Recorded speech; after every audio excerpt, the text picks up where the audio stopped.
Bien bonjour et surtout bienvenue dans cette nouvelle vidéo. Aujourd'hui on va parler de quelque chose dont j'ai pas du tout l'habitude de parler sur ma chaîne, malgré le fait que ce soit partie intégrante du nom de cette chaîne. Aujourd'hui on va parler du coup de véganisme et mon expérience pendant la grossesse. Alors avant toute chose, comme on se trouve sur l'internet et que c'est un sujet extrêmement sensible, hein, le véganisme, je tiens quand même à préciser que je ne suis pas médecin, je ne suis pas diététicienne, je n'ai aucune compétence dans tous ces domaines-là. Et cette vidéo n'est pas du tout censée convaincre qui que ce soit que le véganisme est le régime alimentaire le plus adapté à la grossesse. Ce n'est vraiment pas du tout mon but c'est juste de donner un témoignage parmi beaucoup d'autres d'une personne pour qui ça s'est plutôt bien passé, parce que je vous avoue que moi personnellement quand je fais des trucs que j'ai encore jamais fait auparavant, j'aime bien rechercher des témoignages sur YouTube de gens qui l'ont fait avant moi, et le fait d'être végane pendant la grossesse, et ben je vous avoue que j'ai trouvé très peu de témoignages par rapport à ça, et du coup ça m'a un peu mille doutes par rapport à cette démarche, et au final je me suis rendu compte très rapidement qu'il n'y avait pas lieu d'avoir des doutes, mais je pense que si j'avais eu des témoignages de quelqu'un qui l'aurait fait avant moi, ça m'aurait un peu plus rassurée. Donc s'il vous plaît, on garde en tête, cette vidéo est seulement mon témoignage de comment ça s'est passé pour moi pendant ma grossesse. Chaque grossesse est différente, chaque régime alimentaire est différent, chaque santé de chaque personne est différente, et du coup je pense que il faut pas juste genre prendre ce que dit une personne, surtout cette personne sur les réseaux sociaux, mais de voir au cas par cas avec les professionnels de santé qui nous entourent, de faire ses propres recherches, son propre avis, et de prendre ses propres décisions pour sa propre personne. Maintenant que tout ça c'est dit, je vais pouvoir vous faire un retour sur l'expérience de ma grossesse en étant végane. Alors avant tout, il faut savoir que je suis végane depuis maintenant plus de 6 ans, je crois que ça va bientôt faire 7 ans que je suis végane, et je le vis plutôt bien. Je le fais absolument pas pour des raisons de santé, donc je suis pas persuadée que vivre végane c'est mieux pour la santé que de ne pas vivre végane, voilà. Moi personnellement je le fais surtout pour des raisons environnementales, parce que ça a été prouvé à maintes reprises que d'avoir une alimentation basée sur le végétal est quand même beaucoup plus éco-responsable que de consommer des produits animaux. Mais là n'est pas le débat, c'est juste pour vous dire que voilà, moi ça fait très longtemps que je suis habituée à être végane, et ça fait aussi très longtemps que j'ai l'habitude de me confronter aux opinions des autres par rapport à mon véganisme, et que mon entourage sait aussi que je sais ce que je fais. C'est pas comme si j'étais devenue végane juste avant ma grossesse et que tout le monde avait été hyper alarmiste envers moi en mode genre oui ça va mal se passer et tout. Pas du tout. Tout le monde savait que je savais ce que je faisais, et que ça fait 7 ans que je m'alimente comme ça et que je suis toujours en vie et en pleine forme. Donc pour le coup j'ai eu aucune remarque de mes proches, de mes amis, de ma famille. Rien du tout. Ils ont même totalement oublié que j'avais un régime alimentaire qui différait du leur. Je n'ai vraiment eu aucune remarque par rapport à ça. Ensuite, par rapport au corps médical qui a du coup accompagné ma grossesse, on a mon gynéco, mon médecin traitant et plusieurs sages-femmes, donc toutes les sages-femmes de la maison de naissance où je vais accoucher, donc là il y en a 4. Et une sage-femme qui va s'occuper de moi pendant mon postpartum. Donc en tout 5 sages-femmes différentes et 3 médecins parce que j'ai changé de gynéco entre temps. Je vous expliquerai ça dans une vidéo qui devrait arriver soit la semaine prochaine soit la semaine d'après. Vous allez voir, c'est toute une histoire. Mais en tout cas, sur tous ces professionnels de santé là, il n'y en a aucun à qui j'ai caché mon véganisme, hein. C'est plutôt même moi qui de moi-même est allée leur dire que j'étais végane, parce que du coup dans les formulaires qu'on vous fait remplir au début ou les questionnaires qu'on vous pose et tout, il y a toujours la question est-ce que vous prenez des compléments alimentaires, et comme je prends de toute façon de la vitamine B12 qui est du coup obligatoire pour tous les véganes parce que ça se trouve pas dans les trucs végétaux, mais du coup quand ils me demandaient si je prenais des suppléments alimentaires, je leur disais oui de la vitamine B12, et je profitais de ce moment pour glisser de moi-même en mode oui je suis végane. Et là la plupart du temps ils le notaient, soit ils réagissaient pas, soit ils me demandaient depuis combien de temps ça faisait que j'étais végane, et du coup je leur disais 6-7 ans, et ils passaient à autre chose. Donc apparemment ça les intéressait pas plus que ça non plus. Je vous avoue qu'il y a une seule personne qui m'a fait un commentaire par rapport à ça durant du coup les 9 derniers mois. C'était une sage-femme de la maison de naissance qui m'a dit que clairement elle ne connaissait aucun cas de personne enceinte végane qui a pu tenir son véganisme jusqu'au bout sans avoir de carence. Et j'étais un peu en mode genre, ok d'accord, ça me paraît être un discours de personne qui n'a probablement fréquenté que une ou deux personnes véganes dans sa vie et ça s'est passé mal une fois et puis du coup elle a fait une généralité. Elle m'a juste conseillé de temps en temps manger un peu de fromage et boire du lait et j'étais un peu en mode bah ouais mais bon enfin ça va pas. C'est pas parce que je mange une tranche de fromage une fois par semaine que je vais éviter des carences. Enfin, si le véganisme c'est si dangereux que ça pendant la grossesse, genre, c'est pas ça qui va changer la donne, quoi. Ça m'a pas alarmée plus que ça qu'elle me dise que le régime alimentaire vegan n'était pas adapté à la grossesse, étant donné que du coup, j'avais pas totalement confiance en ses capacités à me donner des conseils des conseils réellement utiles. Mais comme je vous ai dit, autant mon médecin traitant que les deux gynécos que j'ai vus, aucun ne voyait de problème par rapport à mon véganisme et toutes les autres sages-femmes non plus. Et bien évidemment pendant toute la grossesse on a fait régulièrement des prises de sang, pas du tout parce que du coup j'étais végane et qu'il fallait surveiller ça de près, mais c'était toutes les prises de sang normales qui sont faites à chaque personne enceinte pendant une grossesse. Donc voilà, il n'y a pas eu de truc spécifique par rapport à ça et on n'a jamais vu d'immenses carences dans ces prises de sang, sauf à la fin du deuxième trimestre où j'ai eu une carence en fer assez importante. Pour le coup, moi ça m'a pas alarmé plus que ça étant donné que j'ai toujours eu des tendances anémiques. Donc depuis que je suis vraiment assez jeune, je crois collège, enfin les années où j'ai commencé à avoir mes règles, j'ai commencé à avoir des problèmes d'anémie et j'étais pas encore végane à ce moment-là, du coup genre je sais que je tends à avoir peu de fer dans mon sang, mais je sais qu'il y a beaucoup de personnes qui ont leurs règles qui sont dans le même cas que moi et du coup moi j'étais très habituée à prendre de temps en temps des compléments en fer et c'est ce que j'ai fait à ce moment-là aussi. Et d'ailleurs j'ai entendu aussi dans mon cours de préparation à l'accouchement que j'étais pas la seule qui se complémentait en fer pendant ma grossesse alors que j'étais la seule qui était végane dans ce cours, donc je constatais que c'était pas une carence qui était forcément liée à mon véganisme, même si le véganisme peut contribuer au fait d'avoir un apport en fer moins important que une alimentation omnivore. Mais ça se laisse facilement régler en prenant des compléments et en faisant un peu attention à ce qu'on mange et en incorporant genre des lentilles, des haricots, des flocons d'avoine, des trucs comme ça. Ça va augmenter le taux de fer dans l'alimentation et du coup ça pallie un peu au problème. Mais je vais vous montrer ça tout simplement dans la deuxième partie de la vidéo où je vais faire un petit topo de ce que je mange typiquement en une journée pendant ma grossesse. Enfin en soi j'ai pas changé grand chose de mon alimentation avant grossesse, donc en fait c'est un peu une journée typique de ma vie de tous les jours, mais comme ça vous voyez un peu ce que je mange au quotidien. Avant ça, j'aimerais faire juste un dernier petit topo sur les compléments alimentaires. Donc comme je vous ai dit, ce que je prends de toute façon tous les jours, c'est ma vitamine B12. Moi je prends celle-ci que j'achète dans mon magasin zéro déchet, parce que du coup je dois juste aller là-bas pour remplir ce petit flacon. Si jamais vous êtes vegan, et ben il faut prendre de la vitamine B12 que vous soyez enceinte ou non. La vitamine B12 c'est très important. Ensuite, autre chose que j'ai pris pendant ma grossesse, c'est de l'acide folique que j'ai pris du coup pendant très longtemps. Comme c'est conseillé de prendre de l'acide folique dès le tout début de la grossesse et qu'on sait pas quand c'est le tout début de la grossesse parce que la plupart du temps on apprend qu'on est enceinte que quand on est enceinte déjà depuis 3-4 semaines et ces 3-4 semaines sont déjà une partie de la grossesse où il est conseillé d'avoir un apport en acide folique. Du coup on conseille aux personnes qui essayent de tomber enceinte d'en prendre avant même le test positif, donc à partir du moment où on essaye de concevoir un enfant, de prendre de l'acide folique. Donc j'en ai bouffé j'en ai bouffé pendant 2 ans et demi de l'acide folique. J'en ai pris tout au long de mon premier trimestre et puis au bout d'un moment j'ai arrêté d'en prendre et puis j'ai demandé au médecin si c'était grave si j'arrêtais d'en prendre. Il m'a dit non pas forcément, vous pouvez continuer mais c'est surtout le premier trimestre qui est important. Et ensuite pendant quelques mois plus rien du tout jusqu'à ce qu'à la fin du deuxième trimestre, comme je vous ai dit, on me diagnostique du coup une petite carence en fer.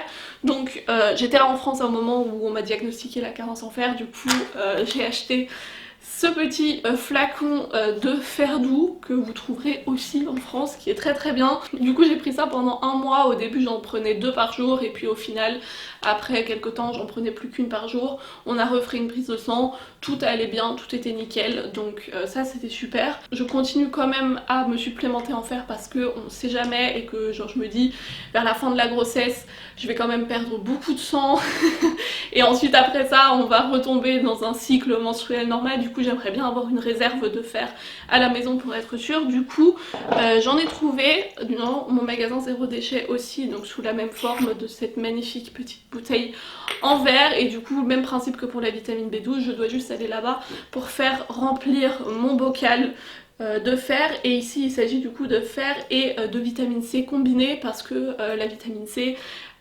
permet une meilleure absorption du fer. Finalement la dernière chose que j'ai prise, et ça je l'ai prise il y a genre un mois, c'est du magnésium avec du calcium et du kalium, parce que j'avais des crampes dans les jambes qui étaient assez vénères et du coup on m'a conseillé de prendre ça, donc je me suis supplémentée à ça aussi pendant je crois 2-3 semaines.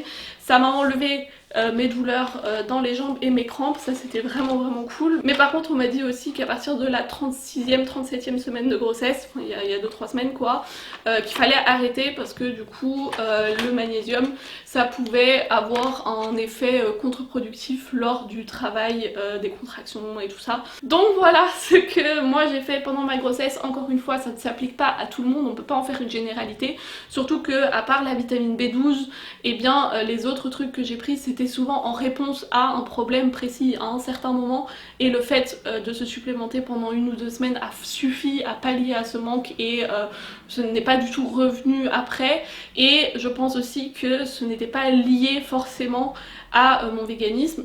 On ne le saura jamais, comme je vous ai dit je ne suis pas médecin donc je peux que parler de ce que je ressens, mais voilà, donc l'acide folique, le fer et tout, c'est des trucs qui reviennent assez régulièrement dans beaucoup de grossesses, donc je pense pas que c'est forcément lié à mon alimentation un peu spécifique. Et bien sûr je ne peux pas cacher le fait que j'ai passé une grossesse incroyable. J'ai passé une grossesse dans laquelle, à part les petits trucs un peu chiants qui sont liés à la grossesse mais qui sont totalement normales, comme parfois du coup des crampes dans les jambes ou parfois des maux dans le dos. À part ça, j'ai passé une grossesse vraiment géniale. Jusqu'à la fin de mon 8e mois de grossesse, je faisais tout et n'importe quoi, vous l'avez vu dans mes vidéos, dans mes vlogs et tout. Genre j'étais en pleine forme pendant toute la grossesse. Là encore une fois, je n'ai pas envie de dire que c'est parce que je suis végane que j'ai vécu une grossesse aussi cool que ça. Je suis pas sûre que ça ait à voir l'un avec l'autre, mais je pense quand même que c'est intéressant de le mentionner, que j'étais pas juste un légume pendant 9 mois et que je n'ai pas su bouger. Au contraire, j'ai fait vraiment plein de choses. Pour la deuxième partie de cette vidéo, je vous emmène dans ma cuisine et je vais vous montrer un peu ce que je mange dans une journée typique. Mes journées commencent vers 5h du matin. Je suis quelqu'un, je dois manger dès le moment où je suis réveillée. Genre j'ai directement faim et tout, du coup je commence par un petit déjeuner. Je prends des céréales. Normalement je suis quelqu'un qui aime pas du tout les trucs sucrés, surtout le matin, genre c'était pas du tout mon truc, mais depuis que je suis enceinte, je sais pas, j'ai envie de manger des trucs sucrés et surtout j'ai envie de manger du chocolat.